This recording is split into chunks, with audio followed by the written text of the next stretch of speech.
This year, Jackson, Mississippi celebrates her 200th birthday, and all this year, 16 WAPT takes a journey into her one-of-a-kind history, starting with the prehistoric.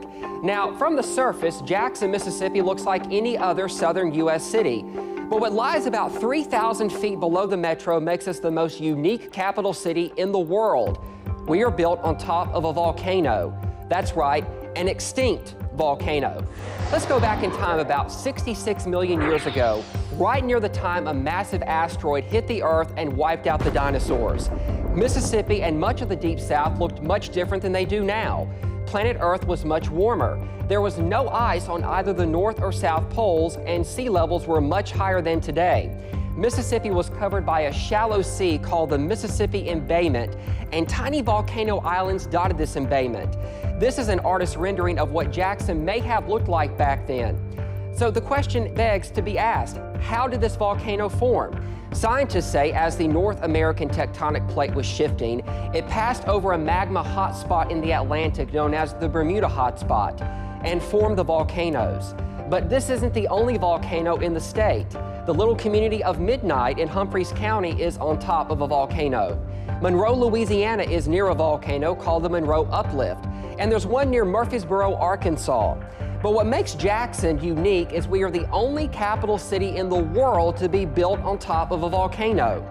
Now, the volcano was first discovered in 1860 by state geologist E.W. Hilgard while studying the layers of soil around the metro area. This map of the ground underneath Jackson shows the dome of the volcano and the magma chamber that sits right under the Mississippi Coliseum. The volcano in some ways is still active. Several hot springs are around the Jackson metro that keep constant temperatures of 95 to 100 degrees year-round, like one near Piney Woods in Rankin County and right off I-220 in northwest Jackson. Also, 1/4 of the nation's carbon dioxide gas reserves are underneath the metro thanks to the volcano. The volcano played a major part in Jackson being where it is today. When Thomas Hines was scouting land to place the new capital city in 1821, the bluffs and rolling hills of this area created by the volcano made him choose this area to put Jackson. And we can, to some degree as well, blame the roads in the metro on the volcano. Much of the soil of central Mississippi consists of a soil known as Yazoo clay. This layer of clay extends about 400 feet deep, and due to the upward pushing from the volcano, the soil shifts, causing our roads to crack and buckle and our homes' foundations to crack.